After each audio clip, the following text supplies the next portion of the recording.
Welcome to another episode of Neighbors You Should Know. I'm Christine Crook, Realtor with eXp Realty and HomeSnap's 2021 Top Agent Award recipient. Today we're meeting with Nick Handy.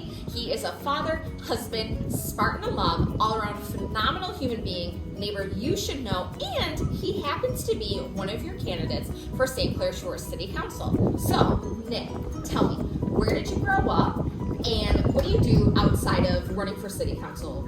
Thank you for the wonderful introduction. I grew up in Roseville. I went to De La Salle. I graduated from Michigan State with a degree in history. Spent some time at Wayne State learning Polish.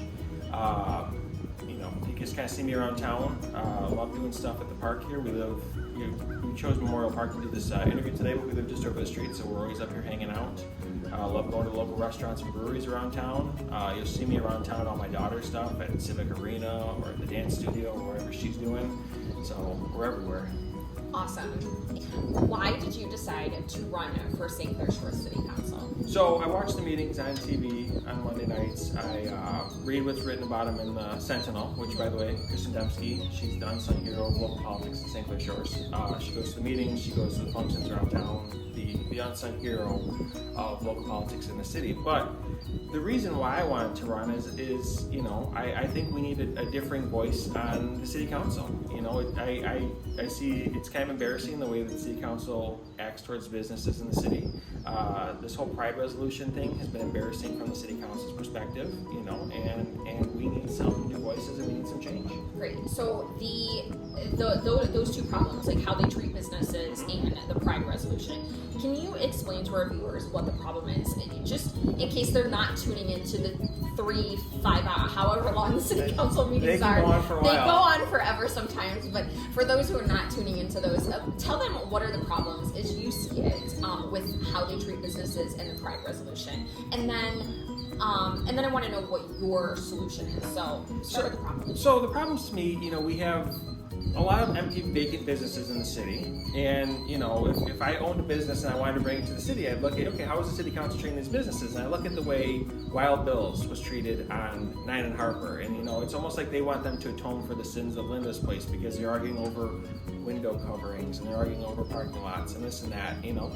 There was a Coney Island on Jefferson that invested in that business, built a vestibule, bought the building next door and tore it down, built a bigger parking lot, invested in that building, invested in the city, and said, I need a liquor license to be in the Nautical Mile. It took them years for the city council to finally give them a liquor license that they were just sitting on, quote, waiting for something cool to come along.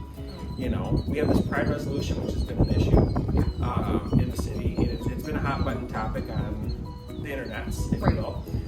What is the Pride resolution? So right now, 13 cities in Macomb County have passed this resolution to make June Pride Month in their city. The city of St. Clair Shores is dragging their feet on this. The city council is dragging their feet on this, and I understand the importance of, we can't just give resolutions to everything. However, there's two ways this is going to go. Either we're going to be the last city to pass this Pride resolution, which I think one day we will, but it could be months or years before this happens, and it's not going to hold these city council people accountable for the fact that they didn't want to pass this resolution. Or number two, we are going to just not pass it, and that's going to send a bigger message to the entire LGBTQ community that not only are you not welcome here, you're not accepted here, we as a city don't want you. And that is incredibly embarrassing from our city council.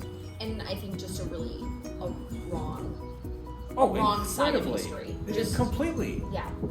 So, Nick. Yes. How would you do things differently? Like with Wild Bill's, for instance, how would you do that differently if you were city council? You have to work with these cities. You have people who want to bring businesses to these cities. You can't be contentious towards them. I understand that you have to look out for the best interests of the city, and you do, but you also have to take and look at things from a completely unemotional approach, 10,000 feet looking down, pragmatic approach. We have somebody who's trying to bring business to the city. Okay, are you doing this? Yes or no? How can we fix this? How is this? How is that? Well, arguing over window coverings, my point to that was, where do we draw the line? Right. Because you have Maggie's who, obviously, they need the window coverings because they have the kids who are coming in there for Wigs for Kids. Are we going to tell them they can't have window coverings because it's a security issue? So why is it a security issue on one part of Harper but not on the other part of Harper? Right.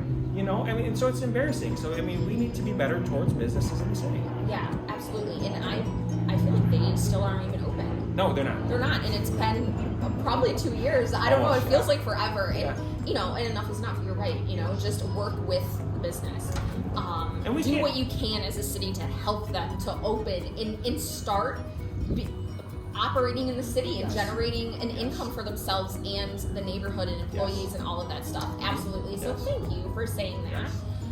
With the Pride resolution, what would you do differently? It needs to get passed. And to me, what you need to do is someone on city council, and I have a lot of respect for Councilman Russi, I have a lot of respect for Councilman Rebel. But here's the thing. They can sit there and say on Facebook all they want, they love this resolution and they think it is, but until they're holding their colleagues' feet to the fire and they're making people go on record and say, yes, we want this, or no, we don't want this, you know, this has to be brought people, we as voters need to hold our elected officials accountable. Absolutely. You know, so we have to hold them accountable and say, listen, what side of this issue are you on, and let people make a decision after that as to how they feel about you and where they're not, you know. They should vote for you in the future. Yeah. So since June is Pride Month, I'm not sure you know, but the Residents for Equality is going to have our very first Pride March on June 27th. Yes. Are you going to be there? Oh, yes. Fantastic. Yes. Well, you make me really happy for the future of St. Clair Shores. This is definitely a city I'm glad to be raising my son in. Yes. And I really want everybody to feel as welcome as I have felt. I'm sure you have felt welcome, because this is a beautiful community with a lot of great things going on and really warm and loving people. So when can they vote for you? August 3rd, Tuesday, August 3rd, there's a primary. There's 13 people on the ballot. The top 6 go to the election, the second election in November to pick the 3 people for the 3 seats. Great. Well, you heard Nick. Vote for him or whoever you want to vote for on August 3rd in the primary. This has been an episode of Neighbors You Should Know. I am Christine Crook, and with eXp Realty, I want to remind you, you are made of love and magic, so go out and make the world a better place. Can I get a high five? All right. Take care.